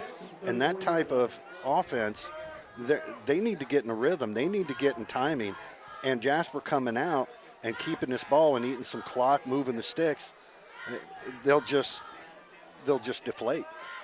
Well, Potts came out there, so he's actually being tended to on the sideline. Griffin Heil is now taking his spot on the offensive line, and they go to the left side with Will Wallace, and that is stuffed right there, including number 92, Chris Butler, on the stop, so that only gains 1. Second time tonight I've seen Wallace turn his body to the side to where the linebacker coming up to make the hit wasn't going to hit him in the numbers. He was going to hit him on the side. Make yourself, son, as strong as you possibly can and use that God-given power that you have and just bury these guys. All right, so 2nd down and 9. Cats looking to throw. They chuck it out here, and he's got Giesler, and Giesler actually slips right there at the 35-yard line. Wasn't injured on the play, but it didn't look very good there, so he gains maybe 2 on the play. Now the Castle sideline and the fan base over there is fired up as they're looking to get right back into this football game, trailing 16-6. They're looking for a defensive stop here on 3rd and 7. Giesler had to plant his foot because the guy released the receiver downfield because the ball had already crossed the line of scrimmage, and he just unfortunately slipped. That had possibilities. Young lofts it out there and too high. Just trying a little loft over there to get it to Foley, but he just threw it too high over there to the sideline, and that goes incomplete. So Jasper will turn it over on downs and have to punt it here. You can look at that play a couple of different ways. I personally look at it as, yeah, it went high, it went out of bounds. But when you're throwing these guys open, if he would have led Foley the way he needed to, the safety was coming over the top. So that was going to be, kind of an iffy one, but live to fight another day. All right, so a fair catch right there at the 33-yard line. So that's where Castle will start again. Their last drive actually started at the 36. Now they'll be at the 34, actually. But again, it only took 1 play to get on the board with a touchdown pass. 74 yards where Tilley was able to connect with Antonio Harris. They missed the 2-point conversion, so Jasper defense going to have to come up here and make a stop. Well, our defensive backs don't need to bite up so hard. Our linebackers and linemen are getting pressure. Same thing. Tilley looking downfield. Little chicken fighting there, and just at the last minute, that was Giesler who grabbed a hold of him. He's lucky he didn't get called for a pass interference there. If that ball would have been tighter, he would have. So it falls incomplete, but again, trying to hit that home run ball. Looking for Braden Bishop on that play. Well, they're starting to do little hitch and goes. And we're at the start of it, we're flying up the defensive back, and then we're popping back, and they go out 5 yards and stop, and then go long, and that's why it's opened. All right, they're going to run to Yerzini on the nowhere near side over here, and the Cats are able to run it down. And that's a good sign there because Potts, who came out on the Wildcats offensive series, boy, he showed some quickness there, so it's good to see he's back in action. Boy, that was a mean play right there. There was no denying that young man on that one. So a loss of 2 yards on that play. Castle's trying to get this tempo. Jasper likes to grind it out. Castle's trying to get this thing going at breakneck speed. So 3rd down and 12. Here comes the pressure. Looking downfield, now he's got running room on the right side, but can the Cats chase him down? Yes, they will. So he's going to be short of the 1st down, but oh boy, that was closer than what I thought it was going to be. Potts again chasing him down along with Michael Beekler. So right now, I'll tell you what we're really showing, though, is, again, the quickness and athleticism of our defensive line, the way they were able to play out there. But, yeah, Castle right here on 4th and 1, they got to go for it. I got to be honest with you, Craig, I wouldn't do it. All right, so 4th and 1. This is huge for the Jasper Wildcats. Look for them trying to jump them off. We're down to 5 on the play clock. Yeah, they actually call a timeout, so they're going to decide whether they're going to do this or what they're going to come out as far as a play for this 4th and short. So we're going to take a break. 7:17 to go. Jasper 16, Castle 6 on 18 WJTS. All right, so the Castle Knights are coming out. They're going to go for it here after the timeout. 4th and 1. You know, Craig, you brought something up at the break that was an awesome call. Because of their lack of ability to punt, I can see where they're going for it.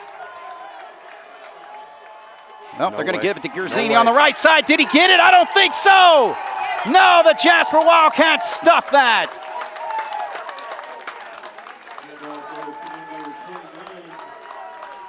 They ran the play wide there to Yerzini, but there's no way he got this. There's no way. They're going to call a measurement. But yeah, they're doing this just for the benefit of saying, see, you were short. Because where he's standing, he's on the other side. The stick's right on the 49, if not a little bit further up, and he's standing between the 48 and the 49. Outstanding by Jasper. The way they attacked that. Boy, oh boy, when their team's going to learn that the black and gold can get to the outside in a hurry. Right. So the sticks are brought over here, including Al Litigan running the sticks tonight. And he's already absolutely at least a yard short. I don't see why they couldn't see that. You know, when you get these turf fields, you can see exactly where that ball is, or where it is on the marker there. But all right, so the Jasper Wildcat defense does it. 4th and 1 and make the stop, so they'll get the football back here. So many times things in life happen to where a comment is made, the left hand doesn't know what the right hand's doing. When you look at Jasper tonight and you look at their defense, the left hand, and you look at their offense, the right hand, these guys have been in sync tonight. Defense has made a play. Offense has made them pay for it. Now we have another opportunity to do the same thing. So the Wildcats, great field position in Castle territory at the 43-yard line. 16 points is not going to win this football game. We got to put more points on the board. All right, so they give it to Sheeter on the left side. Sheeter plows across the 40-yard line to the 38, so a pickup of 6. Because of Coach Lewis's aggressiveness and putting the ball up in the air, you're now seeing the Castle linebackers who at the beginning of the game in Jasper's first few possessions before we start getting what we would call, for Jasper, at least pass happy, their linebackers were coming up tight. Now they're about 3-4 yards behind the defensive linemen. They're looking for Foley coming across the middle. Right. All right, give it to Sheeter again. Again, let's just plow this. You know, again, our offensive line is solid and doing the job. Those short yardage situations, but boy, short yardage is becoming good, solid yardage with Sheeter, 6 yards, 7 yards there. 1st and 10 for the Wildcats at the 31. You know, it kind of looks like your team out there. We got the black And, you know, it's more yellow but the gold, but that looks like the bus going up through the middle on that one. Absolutely. Feed him. Young keeps it this time, and he turns it up, but he is stopped just inside the 30-yard line at the 29, so he'll pick up about 2 on that run. Once again, at this particular time, being that they got a score, it's a 10-point game, just up the middle, up the middle, up the middle. Until they bring everybody in, that's going to open up the outside. All right, so Wallace now in the backfield.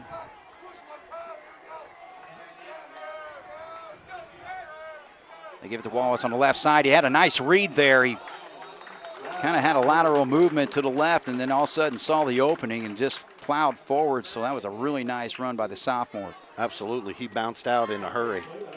Now, as he goes on in his running back career, he's going to understand that burst that he has when he goes through that line, that burst has got to be there all the way through. And then when you open it up, just turn on the afterburners and take it to the house. But he has really progressed well over the last 2 games. So the 4-yard run moves the football to the 25-yard line, 3rd down and 4. I got to think Sheeter here.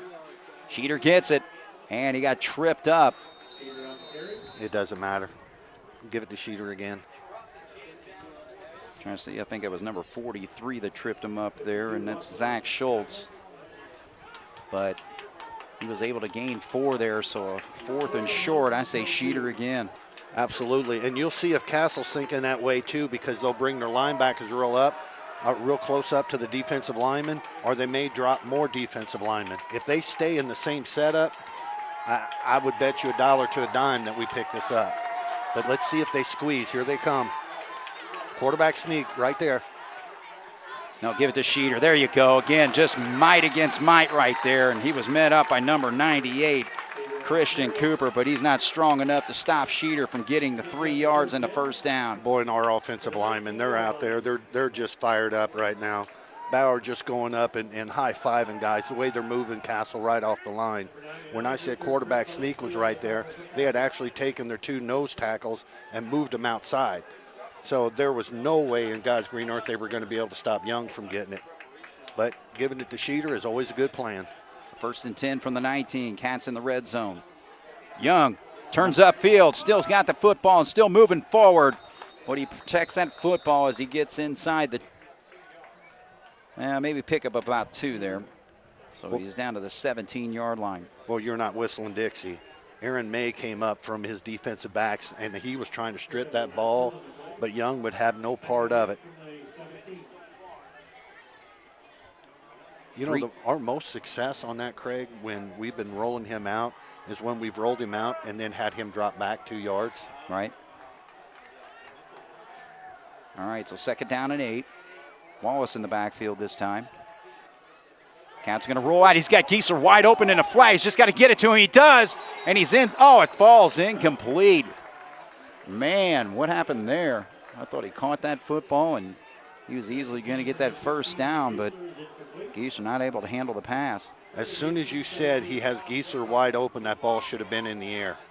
I know he was looking downfield, but young man, it's all about time. It's all about moving the sticks. It's great when you hit the big play. Everybody's jumping up, fired up. But right now, it's Jasper football. Hit what's there, let him go. You waited too long on that one. Just let's straighten it out the next time around. 3rd down and 8. They give it to Wallace. He's got the running room, though. I'm sorry, that's Sheeter. Sheeter with an outstanding run. Gets inside the 10, down to the 7-yard line. 3rd and 8, they pick up 10. Have I told you how much I love our offensive linemen? 4 yards down the field before anybody even came up. And you know what happens when you get the big boy, Mr. Sheeter, going downhill. Well, that's what they need to do is just keep giving him the football. We're inside the 10 at the 7-yard line. 1st and goal with 2:46 to go here in the 3rd quarter. Cats leading 16-6. Sheeter, left side. He's not being denied. He's taking it 7 yards, and he is in the end zone. Ashton Sheeter with nothing but power on those last 2 runs gets the Wildcats on the board, and they now lead 22-6. Offensive linemen are taught when you have a guy lined up, you know you know where the play's going.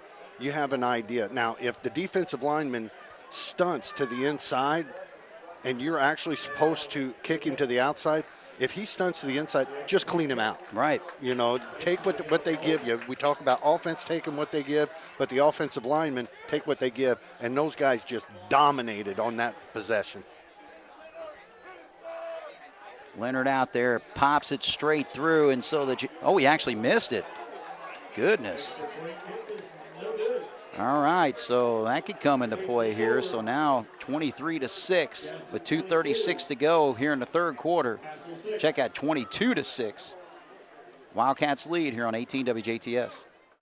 All right, so the Jasper Wildcats, who made the stop on 4th and 1, had great field position for the 43. Took them only 10 plays to get in the end zone. One pass fell incomplete, but the rest of them were running plays, and Sheeter, the good majority of them. But the main one on 3rd and 8, 10 yards, and then 1st and goal from the 7, took it the rest of the way for the score as the Cats kick off. It's fielded right there at the 15-yard line. So Castle getting an opportunity for a return here, and he lunges forward all the way to the 42-yard line. So that was a very nice return there by Evan Reff, number 28. Got up in the hole in a hurry, and because he hit his hole so fast, we were able to make contact with him, but we weren't able to make contact and wrap at the same time. And a strong man like that, you're just not going to bring down with an arm tackle. So now I'm sorry, Craig. We just got to stay away from the big play. Absolutely. So Castle with good field position here at the 42-yard line with 2:29 to go here in the third quarter. Pass out there. He's able to hit his tall, wide receiver there. That's Weston Agner. And he stretches all 6'3" of that frame. And just like that, they are in Wildcat territory at the 38-yard line. Boy, you're not. I mean, what you said right there, if that ball is a half inch, he did a heck of a job of reaching that and stretching out, knowing that when you come across the middle, you're probably going to take a lick. So 20 yards on the play, 1st and 10 for Castle. And again, they've shown that they can hit quick. But the Cats will get after him. Potts now chases him down, and that's going to be a big sack. First, Foley was back there and disrupted the play, but then Potts came down and chased him down over there on the Castle sideline for a big loss of about 6 yards. Wiseman did a nice job of coming up to the outside to make Tilley start to rotate a little bit to the left. Unfortunately for Tilley, you had Foley shooting right up there. When he was able to maneuver around Foley, the way Potts is playing tonight, just give him the trophy on the defense. Oh, look at Foley coming after, but he's able to get that pass out there, and it's in. Oh, no, Atkins had it right in his hands. Oh, man, Atkins, you had a gift right there that you just let go. But, hey, still, though, the coverage was good downfield, and the pass rush was right there.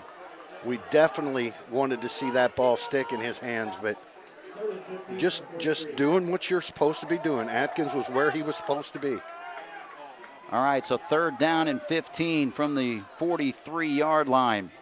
We have shown tonight when we've gotten pressure on him, a lot of balls have went errantly. When he's got time to set up, he's been very accurate. Tilley, again, being pressured. Foley, can he get to him? Oh, no, look at Peter. He's going to finish it, and he is down right there. So what an outstanding job. Foley right there to disrupt him, got him spun around, and he wasn't able to get the pass off. So Victor Peter makes the sack there, and what a humongous loss on that play. Anybody other than Foley, well, maybe Sheeter because of their height, I think he would have tried to get that up, but Foley is so big and was so close he couldn't get it up. And when he rotated, and once again, as we have shown all year, when one guy's chasing, he knows his buddies are coming up to help, which puts him in an obvious punting situation.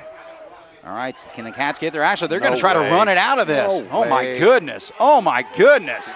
He gets hammered out of bounds, so the Jasper Wildcats are going to have unbelievable field position now. You can't do that. If you're going to go for it, go for the big play that you hit earlier. You're trying to run to the outside on 4th, and you got to end up somewhere on the other side of Louisville. It's just not going to happen. I have no idea. Yeah, I can't see how that was a called play. There's no way. Boy, he tucked it and went right away. I mean, it was 4th and forever because that sack was a loss of 24 yards on the play. But, however, the Wildcats have an injured player on the sideline over here. We cannot see the number. So I tell you what, we're going to take a quick break here. Jasper leads 22-6 here on 18 WJTS. All right, we're back once again. That was Ian Giesler who was shaken up on the sideline, but he's walking over here and looks like he's getting himself a drink of water. He's going to be fine. So Jasper with great field position from the 39-yard line. Let's just give him a big fistful of Ashton Sheeter on this drive.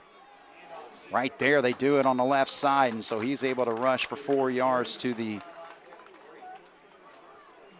we'll call it actually 3. They'll spot it right there at the 36. I'm with you, Craig. I mean, if you want to bring Sheeter out for a breather and put Wallace in there, but essentially, body-wise, they're about the same. But you want to do the same thing, whether it's Sheeter, whether it's Wallace. Right down that gut. Show these guys it's like you're going to be dumb enough to run that ball. We appreciate it. We'll get points out of it. All right, so the Castle Knights score quickly to start this second half, but the Wildcats answer with a score of their own, and they lead 22-6 as we go to the fourth quarter here on 18 WJTS. All right, so the Jasper Wildcats start the fourth quarter at the 36-yard line, 2nd down and 7. But again, Castle, I don't know if the punter just freaked out whenever he saw the rush coming at him, but it was like 4th and 40 in that situation, so I don't think that was a called play, but regardless, the Wildcats moving forward, and there's Sheeter on the right side. Continues, and he dives forward close to the 20. Actually, he'll be at the 22-yard line where they spot him. Oh, but we got a hold coming back here. Oh, man. All right, so they actually threw that flag, so he was downfield already because the line of scrimmage is the 36-yard line, but the flag was thrown at the 32.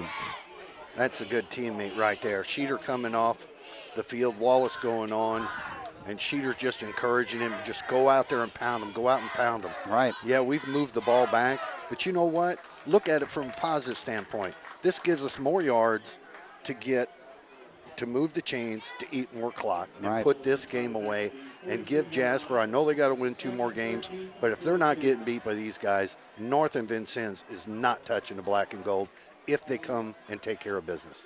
Well, again, we got a full quarter of football left here, and Castle's got the firepower, but they can't do anything as long as we've got the football in our hands. So right now, the holding penalty moves it back to the 42-yard line, 2nd down and 13 from there.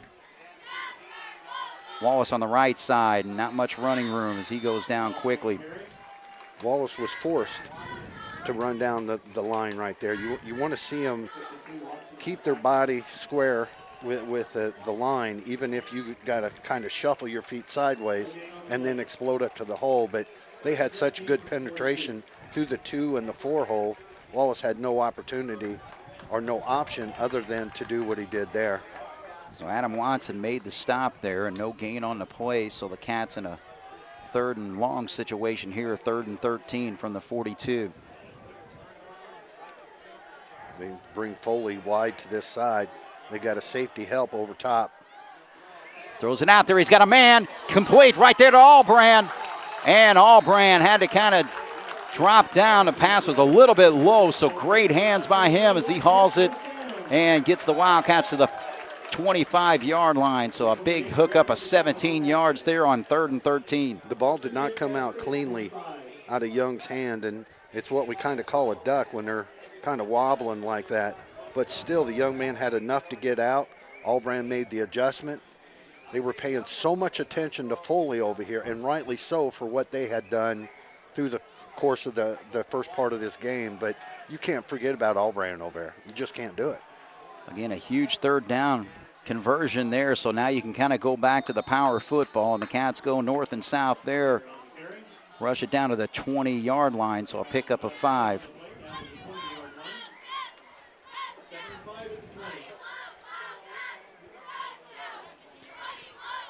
Clock running, 10:05 on it right now. Jasper leads 22-6. A score here would be huge to continue to have good control of this football game. Grant Young has been a master of the play clock all night long. Let's see where he snaps this one. So inside of 10 right now. Takes a snap with about 8 seconds to go. Wallace forward right there, and he's going to get the 5 yards needed and a first down for the Wildcats. That's such a great example right there of what we've been talking about earlier. When Wallace gets his hips, sideways to the line of scrimmage, that one right there, it was just put my nose down and go, and he is so strong, just running right over people. So, the big question for the Castle defense, or what it should be right now, is do you want a big dose of Wallace or do you want a big dose of Sheeter? And he works that clock all the way down to 7 on the play clock. Wallace gets it, turns upfield. So rushes it from the 15-yard line down to the 6. So he's going to be just a yard shy. No, it's a yard shy there. Nice job of bouncing it out. And he started to get his hips a little bit sideways there, but he gained himself, seen something open up, which means he kept his face mask up, his eyes open. Defense gave him something, he took it. So Wally with 2 nice runs of 5 and 9. Now you got Sheeter back in. See if he can finish this off. Sheeter on the right side, but boy, good penetration there defensively by the Knights. First man through there was number 10, Aaron May, making the stop. Yep, but they sent all 5 guys. Now, if they're going to stunt those guys, if our offensive linemen, what makes it difficult to run the counter when they bring that much heat is we pull a guard from the backside. And when he pulls open, the tackle's got to kind of slide down and try to pick up whoever stunts that hole. And that is one of the most difficult blocks to pull off. If you do, it's a touchdown. If not, it's probably for a loss. Can they stop Sheeter again? No, actually Grant Young, he hangs on to the football and he gets the necessary yardage for the touchdown, 7 yards. And the Cats are on the board again, leading 28-6. Brilliant read. Brilliant read. They say in certain things in life you don't have to state the obvious. The pounding Sheeter and Wallace was putting on these guys up the middle. They were selling out. And they sold out where they stopped Sheeter for little to no gain. Grant Young seen that, did the perfect read, walked right on in there. Tip of the hat. All right, so the Cats with a 22-point lead here are actually going to go for 2.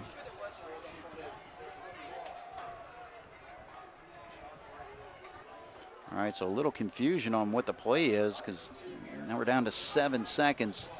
Cats are going to run it. Give it to Sheeter, and he gets it. I like it.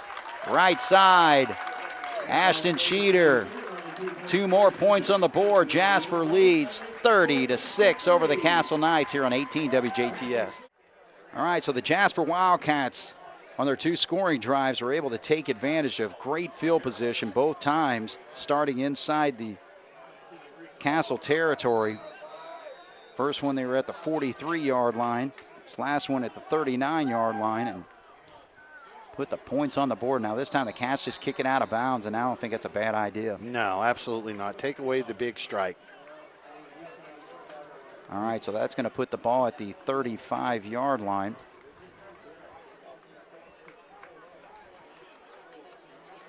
Yeah, when you've got unless they make them kick it again.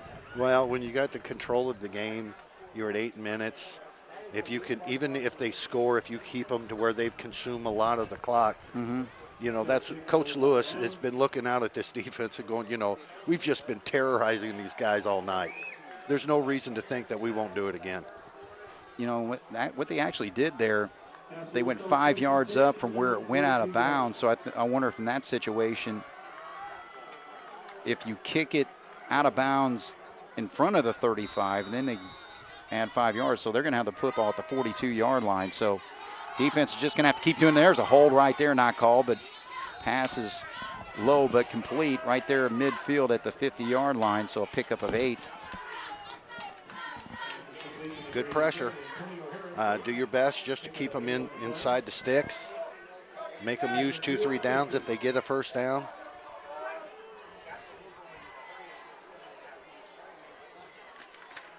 Football at midfield. Cat's getting after the quarterback. Now he's going to throw it long. He's got a man if he can get it down there, and he hauls it in. So just like that, again, Castle's got the firepower. They showed it to start here in the second half with a 74-yard touchdown play. And this one goes for about 45 as he was able to haul that in. That was actually number 87 catching that football, Antonio Harris, who caught the touchdown pass to start this second half, but he is actually down. But what an outstanding catch. The ball was overthrown. And that young man said, I'm going to get it anyway. And he chased down.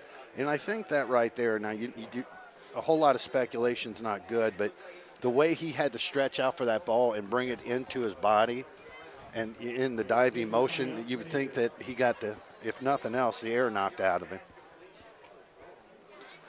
All right, well, as they tend to the Castle player, we're going to take a break here. Jasper leads 30-6 here on 18 WJTS.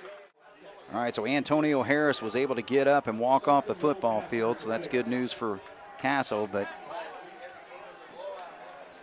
bigger for him right now is that it's first and goal from the 5 as they try to battle back in this football game with 7:22 on the clock here in the fourth quarter, trailing by 24.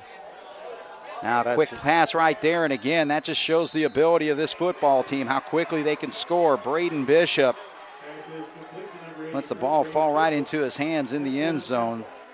So a nice pass there. 3 nice plays there for Castle, and they're back on the board. Quarterback for the long one, like you had mentioned, had gotten a lot of air underneath it to allow his guy to run under it. And, you know, he looked like he gave a little bit more because he was stumbling and he just stretched out as far as he could. But Tilly, boy, I tell you what, when he's got time tonight, he's played some really good balls.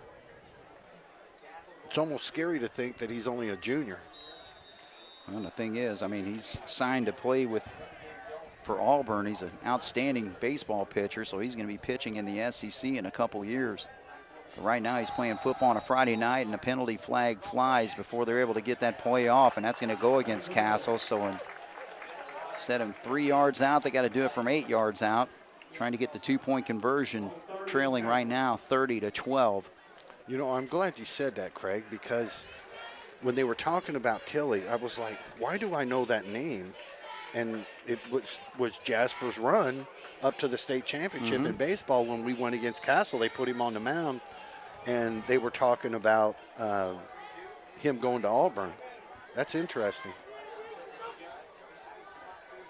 All right, so Tilly's going to try the quick hitter there, and a good job by Allbrand to read that and knock it away. So great coverage there by the Wildcat defensive back, number 4. And denies the 2-point conversion. 30-12, Jasper with 7:13 to go here on 18 WJTS. All right, so Castle's going to set up for the onside kick here. Jackson Mitchell, see if he can do a little bit better kicking the football because he has really struggled as a punter tonight. Interesting setup. 3 guys that could kick it. Quick boot there, and Giesler, oh boy, he juggled for a second there, but was able to gather it in. So a nice job by the number 16 for the Wildcats, and Cats will have the football right there at the 46-yard line. You know, if Coach Gobert was watching that, he'd be kind of happy, even though that Giesler's not a shortstop. The way he got that ball up into his body and kept his body in front of it and stayed with it and able to gather it up. And be honest with you, a couple of first downs, we could salt this thing away. Absolutely. So Sheeter in the backfield. Give it to him. There you go. Quick pick up a 3.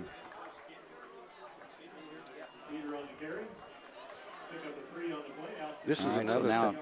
Wallace is coming back in. You know, we had noticed over the course of time that even though the opponents have 3 timeouts late in the game, they've not been able to use them because you want that first stop on first down to where it's like 1st and 10, you burn a timeout. But Jasper's getting first down, so when do you use them? Right.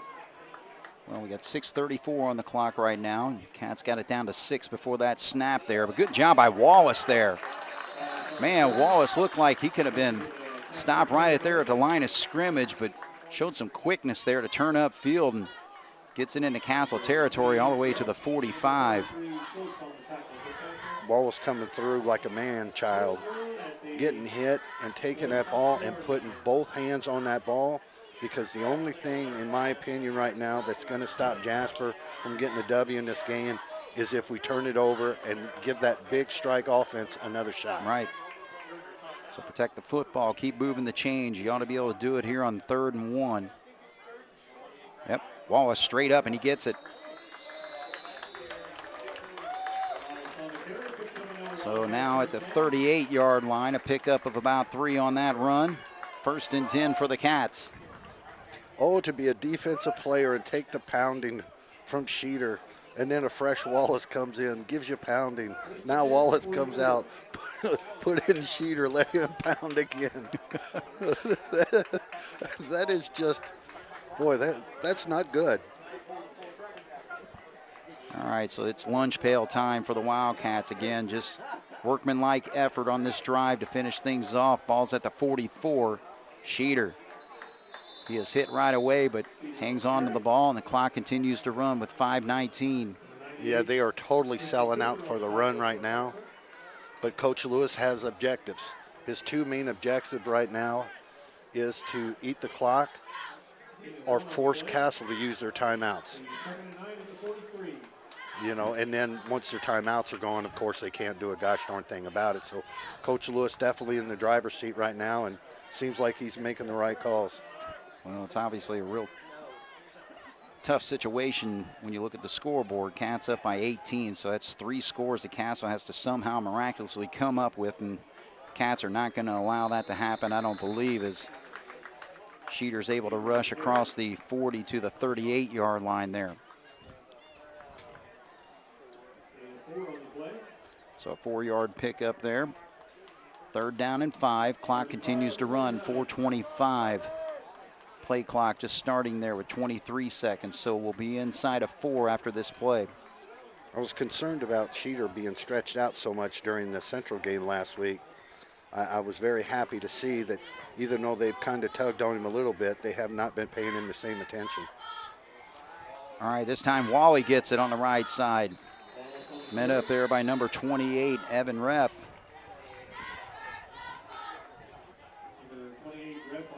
They'll spot this football, maybe gained a yard on the play. It'll be rest right there at the 37-yard line. The Cats have to get to the 34 for the first down. So what do you think, Craig? Think we put it up in the air? No. You milk this clock down. We got 13-12. In fact, just let it go all the way down and call a timeout. Could you be any more definite in your answer there, Craig? I'd punt it, actually. That would be, yep, move them all the way down. Yeah. All right, but we're going to take a timeout here with 3:19 on the clock. We come back. The Cats facing a 4th and 4 from the 38, leading 30-12 here on 18 WJTS. All right, so the Wildcats come out of the timeout there and starting to think differently about this, Bob. Why not do a rollout to just kind of milk some of that clock? If you see a play downfield, chuck it. If anything, throw it deep, and if it gets picked off, it's like a punt, you know? Yeah, you're right. All right, well, we'll see what the Cats do here on 4th and 4. They do pass out of this situation. Ooh, they actually shovel pass right there to Foley. Nobody expected that. And Jasper pretty well seals this football game with that first down. I was thinking rollout, but hey, why not? That was an outstanding call by the Wildcat coaching staff there. Well, you weren't all the way wrong, because he initially started to roll out, which got the flow of the guys in the back. The defensive backs flowed over and went down because we sent our receivers deep. And then Foley just comes up the middle. Man, that was, I'm with you. Of all the plays I was thinking, that was not coming up in my mind, which proves why I'm not making the call for the black and gold down there. All right, so 11-yard pickup there. So Grant Young and Foley have just been so resourceful tonight. But now Young keeps it. Race to the outside. Can he get to the end zone? Oh, boy, he had the sideline there, but actually ran out of bounds. Looked like he was going to possibly score. But Grant Young with a big run there gets it inside the 15 to the 13. So I pick up a 14 on that first down run. A good opportunity for teaching a little bit about the game from Coach Lewis right there. He was telling Grant Young, and I can only imagine that he was telling him when he was coming back to the huddle, young man, if you're not going to get that corner, make sure you bury yourself inbound so that clock keeps running. Yeah, that's true, because they did stop it with 2:41, but still. Cats should be able to run out a lot of this. And Potts has got to be careful there. He kind of getting into it with one of the Castle players there and retaliated downfield there, but officials didn't call anything there, so. Well, there's very little that Potts can do at the end of this game to tarnish the type of game that he's played. You know, big-time players must play big-time in big-time games. And we've had Potts, we've had Foley, we've had Young, we've had Sheeter, we've had that whole gosh darn offensive line. You had Wiseman with the fumble. Man, a lot of them stepped up. Wallace on the right side. He was thinking end zone there, but he gets inside the 5 to the 4-yard line. So a pickup of 5. He's going to be close to a first down, actually. Oh, but he's slowly gimping over to the sideline, so hopefully he's okay. But nope, he stays in. He's really, the way he's running, he's tired. And I, you know, that's one thing I really like about this team. Coach Roller used to tell us years ago that after the end of the game, if you can look in the mirror and tell that guy in the mirror, I gave it everything I had, no coach could ever ask for more. And that's what Jasper's doing this year. Well, they get the Wallace to the right side. I think he got the first down yardage. Yes, he did. He was spun down there by number 92, Chris Butler. But the Cats are going to have first and goal and can finish this thing off. We got 1 minute to go, and we'll see if they ended up just running it out. Castle was able to kind of get his hips turned again. And he's getting better at it, you know, and being such a young fella, you know, and what he's going to see the rest of this year and into the postseason is really going to benefit him. Boy, he is limping hard, isn't he? I know. We got to be careful. A good idea to maybe get him out of the football game, but they actually have. They're going to take a knee. So Jasper showing some class there. No need to put another score on the board. Castle's not going to call the timeouts. They just have to do it one more time. You know, Tim Brosmer, a.k.a. Mustang Timmy. Yep. We were talking about this, and we were talking about our college teams and pro teams having big games this week. And we both said to each other, you know what? As long as we get a W tonight with the black and gold, we'll be happy. Everything else take care of itself. And by gosh darn Timmy, we did it. Absolutely. So the Jasper Wildcats are going to win this football game 30-12 over the Castle Knights. And pretty well in the driver's seat here in the conference, now 7-0. You know, again, this was the big one. You know, you opened up the season against Memorial. That's always a tough one there. Mater Dei was a big one for the Cats. But Castle, that was the game just circled on the schedule even at the start of the season for October 1st, that being tonight. And the Jasper Wildcats just dominate this football game and win it 30-12. So, Bob, what are your thoughts, man? I don't know that I can put any adjectives in front of it that would explain it better than you did. Domination. You take it, their scores were big plays. Take those two big plays out, and I got to be honest with you, Craig, I figured Jasper would win this game. I mean, I really felt that in my heart. But I had questions before this game on things that we could do or could not do just because we haven't done them yet. Right. Jasper answered, yes, we can do that. Right.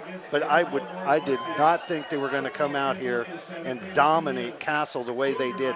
Very few teams can do that. And Coach Rolleder gives us the thumb up right there as the Wildcats win on his field, Joe Rolleder Field. And absolutely, we got to keep working at it. No doubt. And season's not over. Coach Rolleder would say, well, of course, they were on my field. They've got my luck. You know, he just one of the great guys, and I feel very fortunate to have played under him and have learned from him. But absolutely. When you talk about this Jasper team and this defense, this is the defenses of old. They just dominate. When Tilly could get time, which was very few, but when he could get time, he threw a great ball. But, man, the way Potts and Wiseman and Foley and Giesler, and I mean, just unbelievable. Allbrand knocking down two extra point tries, in the end zone for 2 points. Boy, oh boy, oh boy, we can go all night long. We didn't see Foley and Young and those connections. And I did not see our offensive line dominating. I knew they could hold their own, but dominating the way they did. I tip my hat to these Wildcats. And I'm just kind of looking through my notes throughout this game and all that. Of course, the Wildcats on Castle's first drive was forcing a punt, but on their other drive, again, a sack by Potts on that drive. Next time they had it, forced that intentional grounding, and then the safety by Beekler. Thanks, Dave Messmer, for giving us the stats there. We'll go over those in a moment here.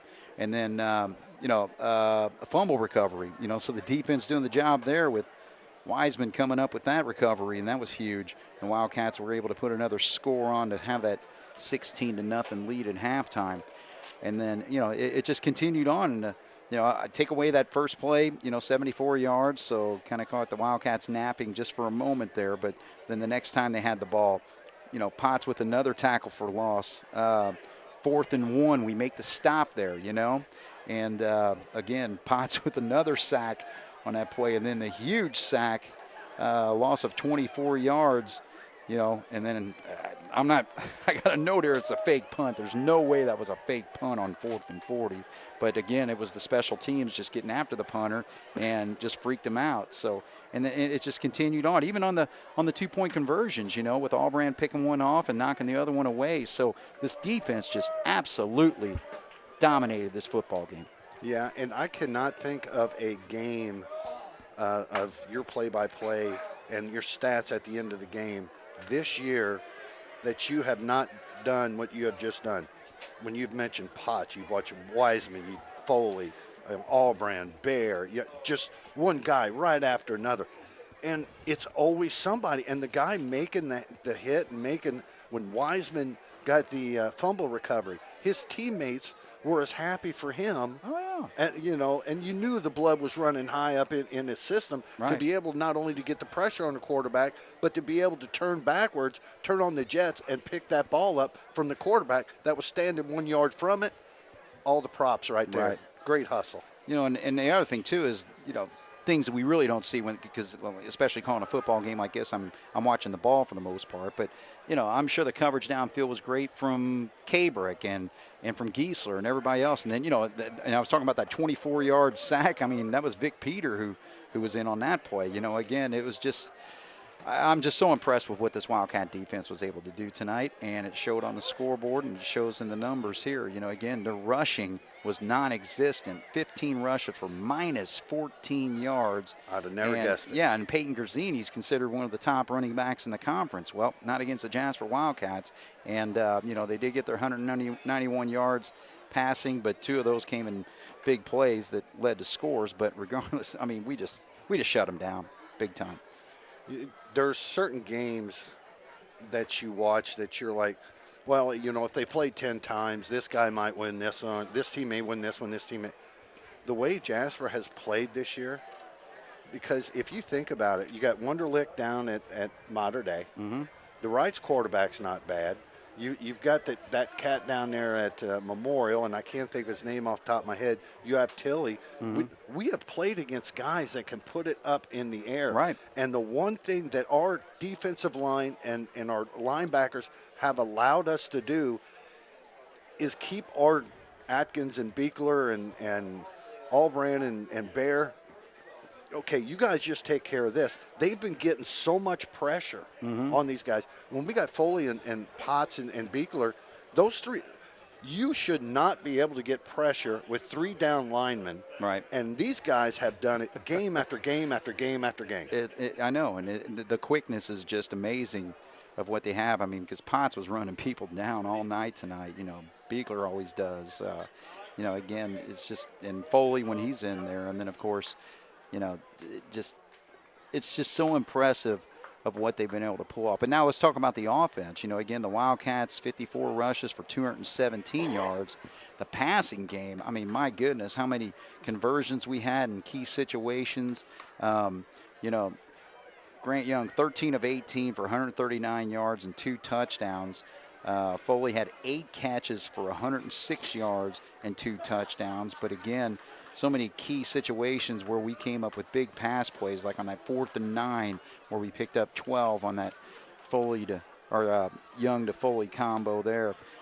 Just trying to see some other. Again, it's just all over the board tonight. But and then when it came down to ball control and moving the sticks and basically keeping the ball in our possession so Castle couldn't do anything.